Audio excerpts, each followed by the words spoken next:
tout le monde, j'espère que vous allez bien. On commence aujourd'hui un nouveau vlog, donc on est lundi 12 juillet, je pense. Là on est, il va être 7h30, non il va être 7h30, oui. Je suis prête un peu trop tôt parce que je m'étais levée pour aller en vélo, mais en fait je me suis rappelé que je devais déposer les colis du livre que j'avais vendu sur Vinted, donc autant dire qu'en vélo ça va le faire. Je pourrais les mettre dans mes sacoches, hein, mais je dois déjà les prendre jusqu'au travail et puis aller déposer les colis, donc transporter 2 fois les livres, ça ne me tente pas trop. Du coup, je suis prête à 20 minutes trop tôt et je vais du coup continuer un peu Black Kids. Je vous en ai parlé dans le vlog du week-end à Mille, mais au cas où vous ne l'avez pas vu, dans ce livre, on va suivre Ashley, qui a 17 ans. Elle est noire, elle vit en Californie. Elle est la seule noire de son groupe d'amis. Ils ne sont pas beaucoup de noirs dans son école non plus. On aborde là-dedans un peu le racisme au quotidien, on aborde là-dedans tous les comportements racistes que peuvent subir, enfin que Ashley pourrait le subir aussi, oui elle en a subi aussi, que peuvent subir les Noirs dans leur quotidien par rapport à la police, par rapport aux commerçants, enfin voilà, par rapport à tout le monde en fait. Il y a aussi un procès envers les policiers. C'est ça, un procès parce que les policiers ont battu à mort ou pas, je ne sais plus, mais en tout cas ils ont battu avec des matraques et tout ça un homme noir qui a priori il n'y avait pas de raison de faire ça. Et ils ont été innocentés, et donc en fait ça va être un élément déclencheur, il va commencer à y avoir des émeutes, etc. Un peu comme pour George Floyd, hein, c'est fort tiré de ça.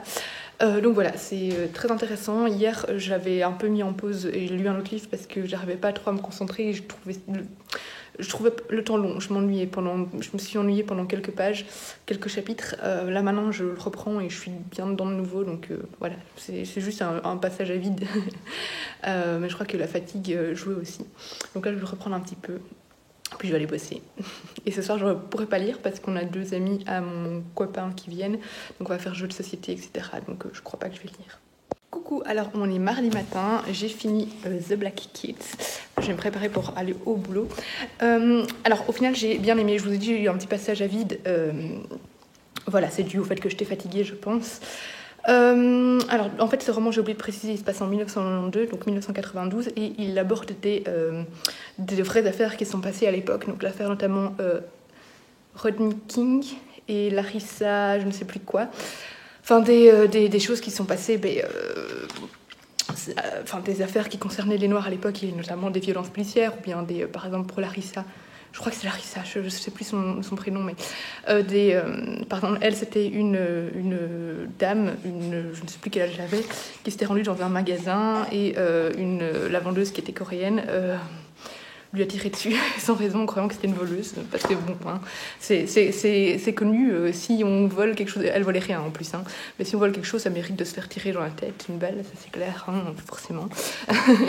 Et donc pour l'affaire Rodney King, en fait c'est un homme noir qui avait apparemment fait un excès de vitesse, qui a essayé de tenter de passer les contrôles de police. Du coup il y a une course-poursuite et tout ça, et puis les policiers, en l'arrêtant, l'ont battu avec des matraques et tout ça. Il y avait des policiers qui commentaient ce qui se passait et tout.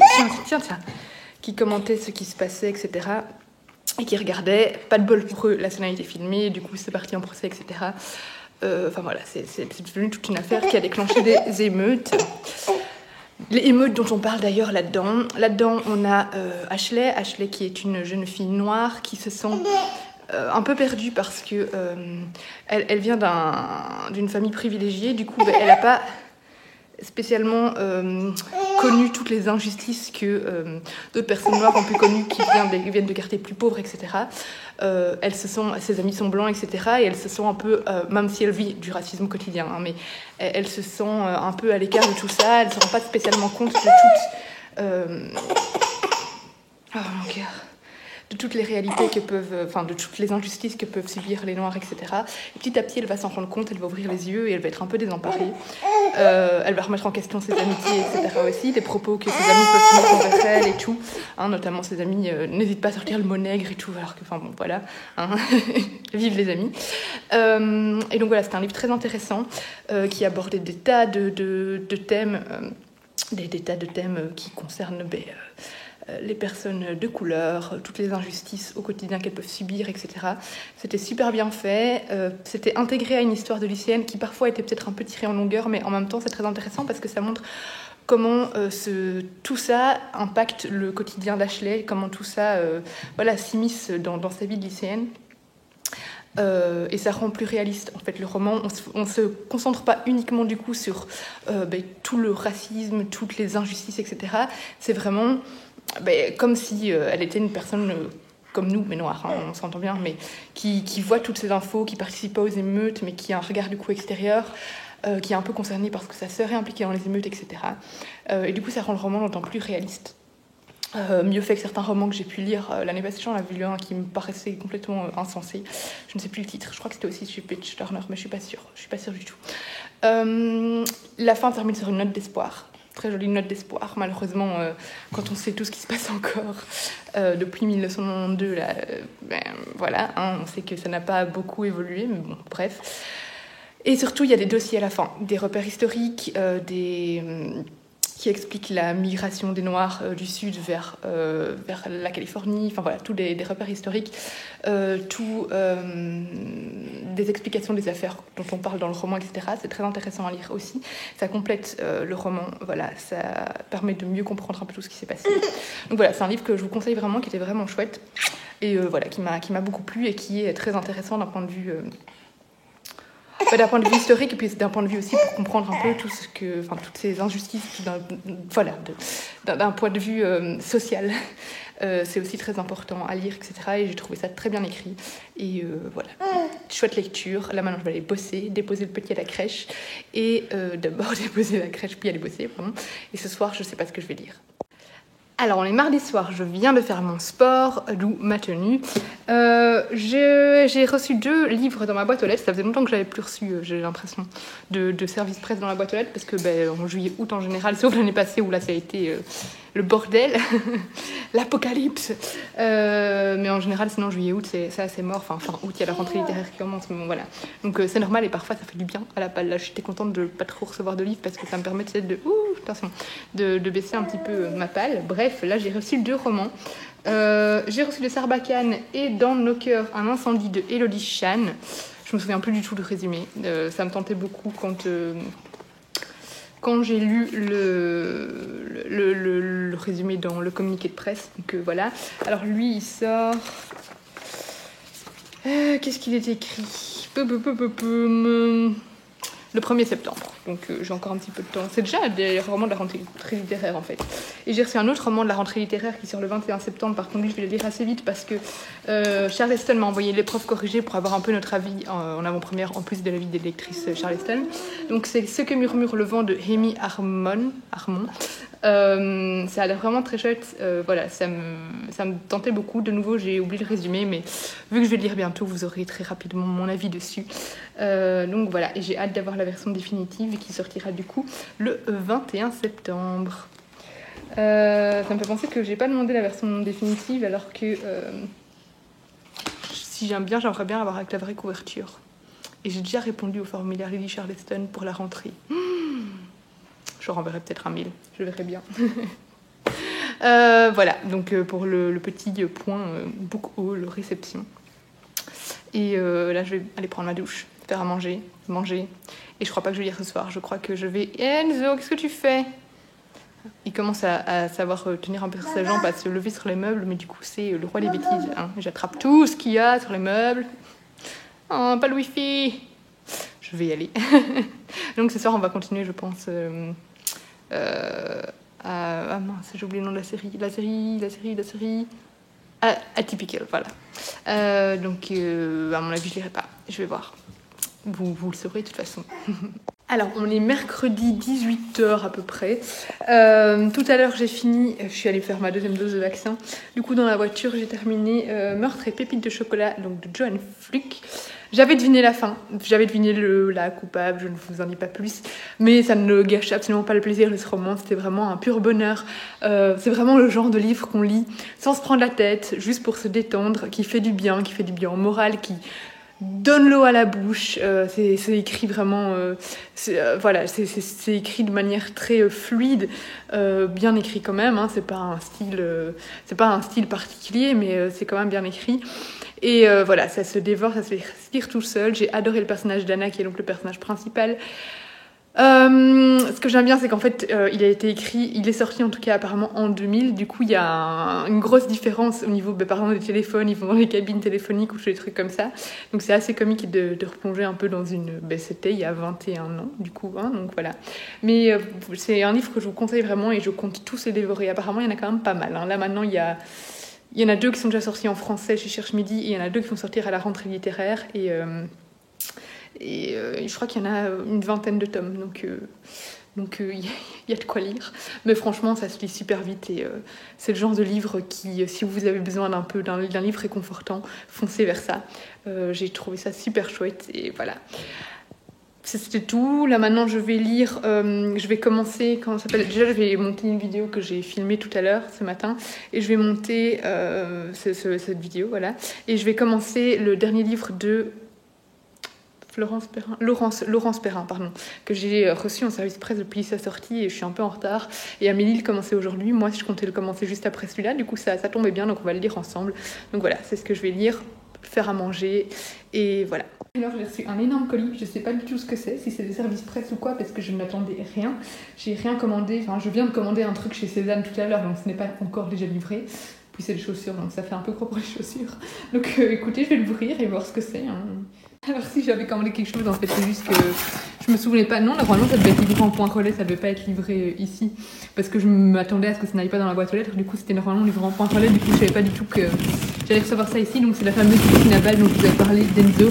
La piscine est cachée là en dessous et là, c'est toutes les balles qui sont dedans. Donc voilà, ce ne sont pas des livres, mais la piscine à balles qu'il va avoir pour ses 1 an. Alors, on est vendredi après-midi. Il est à peu près 13h. Ça, tu veux bien descendre ? Regarde, il y a sa queue là, il n'a rien à faire là. Il est à peu près 13h. Je vous ai pas pris hier. Je vous ai pris, je pense, mercredi. Hier, j'étais KO. J'étais crevée en rentrant du boulot, donc j'ai presque pas lu. J'ai dû lire 50 pages. J'ai donc commencé mercredi soir et hier, une toute petite minute de Laurence Perrin. Alors dans ce livre-là, bon, vous avez déjà dû en entendre pas mal parler. Je vous refais quand même le speech pour si jamais ce n'est pas le cas. On va suivre une jeune femme, Madeleine, je crois que c'est Madeleine. Madeline, on l'appelle, ouais, Madeleine. En fait, on la suit d'abord au tout début quand elle a 17 ans. Elle va faire Nouvel An avec sa meilleure amie qui s'appelle Estrella. Et il va se passer quelque chose. En fait, on va la suivre ensuite plus tard à sa sortie de prison où on va apprendre que Sansa, qu'elle a en fait tué sa meilleure amie. Et voilà, elle a fait 20 ans de prison pour ça. Et donc petit à petit, on avance dans l'histoire pour savoir ce qui s'est passé. J'imagine qu'on saura ce qui s'est passé tout à la fin. Donc voilà, pour le moment j'aime beaucoup. J'ai lu qu'un autre roman de Laurence Perrin, c'est celui qui se passait à Las Vegas, que j'avais vraiment beaucoup aimé. Je sais plus le titre, enfin bref. Et du coup là c'est mon deuxième roman, j'en ai un autre d'elle qui m'attend dans sa pile à lire, ça c'est son dernier, enfin celui qui est sorti cette année. D'ailleurs je l'avais reçu dédicacé avec sur un petit post-it, enfin pas un post-it, même sur un petit papier cartonné quoi. Donc voilà, pour le moment j'aime beaucoup, ça se laisse lire tout seul, c'est hyper intriguant, on se demande ce qui s'est passé et tout, on a vraiment envie de tourner les pages pour savoir ce qui arrive. Hier c'est juste que j'ai dû lire quasi aucune page parce que je me suis endormie, mais comme je ne connais pas, l'expression ne vient même plus. Cette semaine je suis KO, je suis crevée. Là je comptais faire du sport, mais en fait j'ai méga la flemme, je suis toute seule à la maison, je vais aller chercher Enzo à 17h et je crois que je vais juste me poser. Essayer de me poser avec les chiens et lire et juste profiter et peut-être dormir et voilà, ça fera du bien.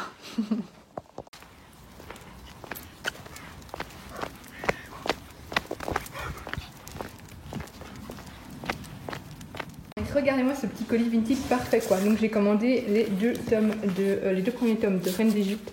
Il y avait une offre où il y avait déjà bien 5-6 tomes, mais si j'aime pas, c'était con de les prendre pour rien. Donc voilà, je me suis dit je prends les 2 premiers tomes et puis on verra ce que ça donne. J'en entends beaucoup de bien, donc voilà. Et comme j'adore l'Égypte, ça me tentait beaucoup. Bref, dans le colis, d'ailleurs ils sont en parfait état, hein.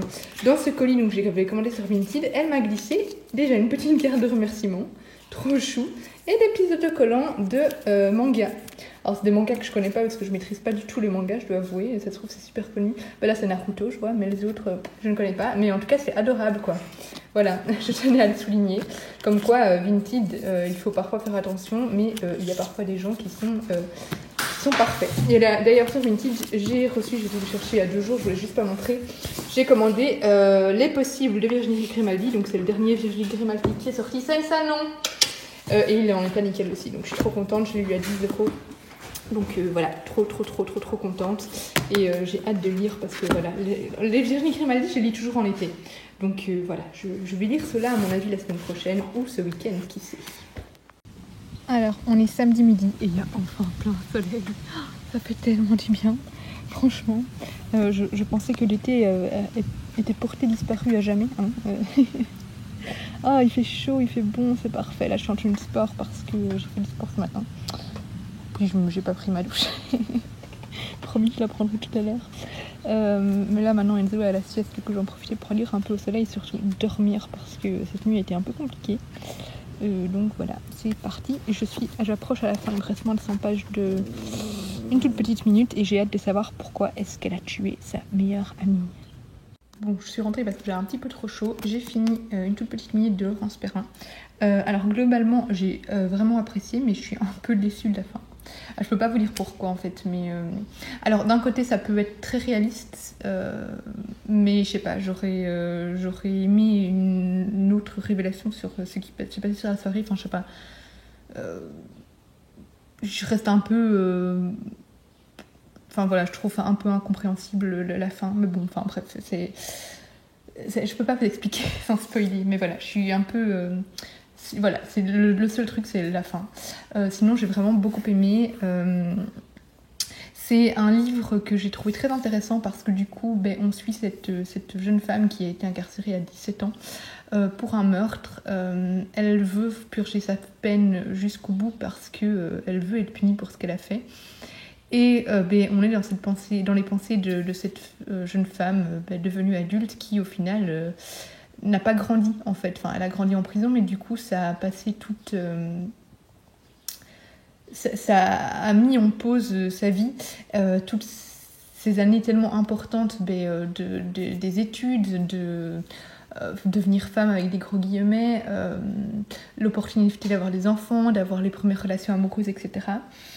Et en même temps on a toute cette culpabilité qui la pèse et qui fait qu'elle ne veut pas se permettre non plus de vivre et d'être heureuse. Enfin voilà, c'est super intéressant d'un point de vue psychologique et puis ça humanise aussi un petit peu les personnes qui sont en prison sans pardonner, sans rendre acceptable ce qu'elles ont fait, hein, voilà. Mais là à aucun moment on dit que ce qu'elle a fait était acceptable, à aucun moment enfin, voilà, mais j'ai trouvé ça très bien écrit, vraiment très touchant. On juge pas en fait, voilà, on n'est pas dans le jugement. L'autrice expose des faits, elle expose ce qui se passe dans la tête de Madeleine, mais elle n'est pas là à juger toutes ces femmes. Non, elle n'est pas là à juger toutes ces femmes en prison et tout ça. Elle expose ce qu'elles ont fait. D'ailleurs, j'ai découvert à la fin qu'il y en a plein qui existent, en fait, qui sont des personnes réelles. Mais voilà, elle n'est pas là à les critiquer, etc. Elle expose juste ce qu'elles ont fait, en fait. Même ce qu'elles ont fait est très critiquable.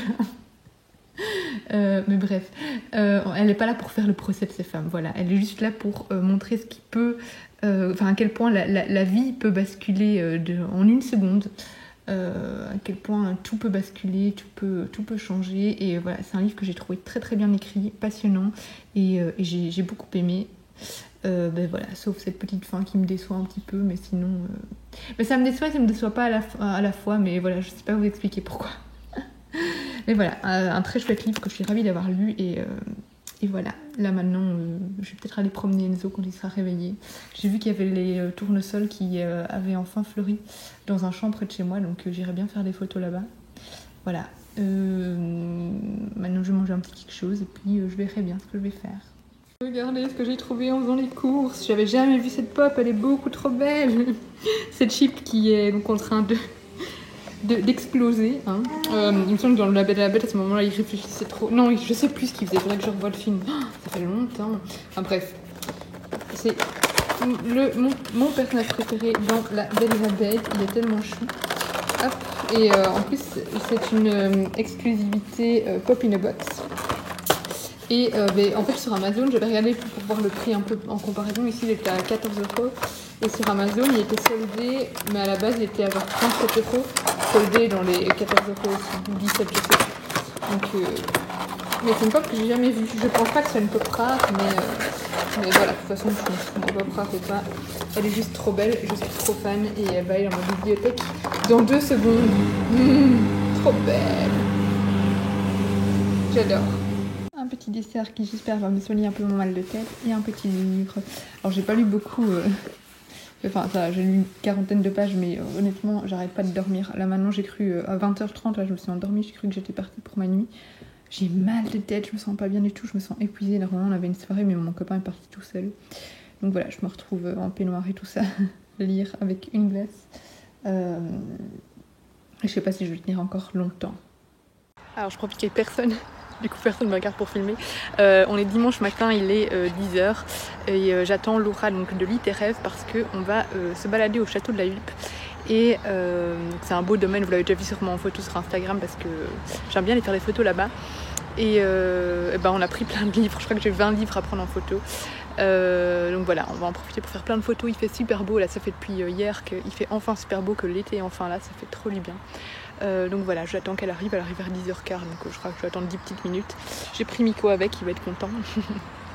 Ce matin ça a été la catastrophe parce qu'on s'est réveillé et en fait Sensa a attrapé le sac poubelle où on met les langes d'Enzo, les langes jetables. Parce qu'on l'utilisait dans les langes lavables et les langes jetables, bref, et elle avait tout déchiqueté mais dans toutes les pièces à l'étage, c'était la catastrophe pour frotter ça, donc c'était magnifique, super réveil hein, pour un dimanche matin. Et là maintenant ça va, le ciel est bleu donc rien ne peut gâcher mon humeur. J'ai retrouvé Laura. Coucou. Et donc là on se balade au château de la Hulpe, les gens vont commencer à me regarder bizarrement donc je vais pas parler trop longtemps.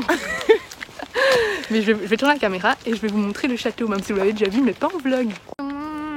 Regardez-moi ce ciel bleu, il est magnifique. Soleil, c'est trop bien. Moi je veux ça jusqu'à la fin de l'été, septembre compris. Ouais, attends, et Miko est avec nous.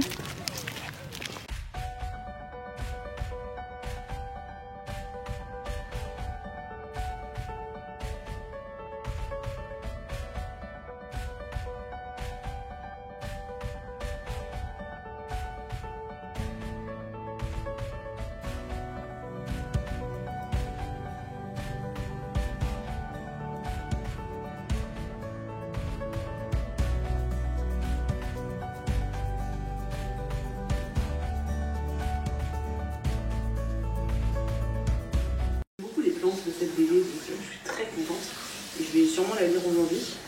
Et j'ai pris... Coucou, alors il est 20h, je viens de terminer le Sophie Germain, donc m'asseoir 5 minutes avec toi, avec moi, non avec toi, pardon. C'est la chanson de Renaud qui me sera gagnante, qui m'induit en erreur. Du coup je vais clôturer le vlog là-dessus, j'ai beaucoup aimé, donc ici on raconte l'histoire d'une maman qui a une enfant, donc Pauline, qui est une autiste, mais c'est un autisme qui se voit pas trop en fait. Du coup, les gens, enfin, disons que quand elle a une crise, les gens ne pensent pas spécialement que c'est parce qu'elle est autiste, mais voilà, on peut penser que c'est un caprice d'enfant ou quelque chose comme ça. Et du coup, c'est parfois encore plus difficile pour le parent parce que d'un point de vue psychologique, du coup, les gens ne pensent pas à autisme, mais pensent à éducation, etc. Enfin, voilà. Et du coup, en fait, cette maman, elle aime sa fille, elle accepte toutes ses différences. Par contre, le papa est parti depuis 3 mois parce que il n'y arrive plus, il se retrouve plus en tant que père et en tant que mari. Et il a besoin de réfléchir à tout ça. Et du coup, c'est un livre qui aborde l'autisme, mais aussi le couple, la relation de couple, le couple qui change quand on a un enfant, et d'autant plus quand on a un enfant qui n'est pas, j'allais dire qui n'est pas normal, mais c'est pas, j'aime pas ce terme normal, mais qui est différent, voilà, et qui demande plus d'attention. C'est un livre que j'ai vraiment beaucoup aimé, qui est une belle leçon de vie, qui n'est pas dans le jugement, qui est choisi avec des très beaux mots, et voilà, je l'ai beaucoup apprécié. Sophie Jomain a une fille autiste, donc elle sait de quoi elle parle, et voilà, c'était vraiment une très très belle histoire que je vous conseille. J'ai vraiment beaucoup aimé, ça se lit très très très très vite, ça aborde un sujet que je connais pas spécialement bien non plus, et voilà, c'était très touchant et très beau. Et du coup, je vais clôturer ce vlog ici. Donc, on se retrouve bientôt dans une prochaine vidéo. Comme d'habitude, n'hésitez pas à liker, partager, commenter. Et voilà, on se retrouve bientôt. Bisous!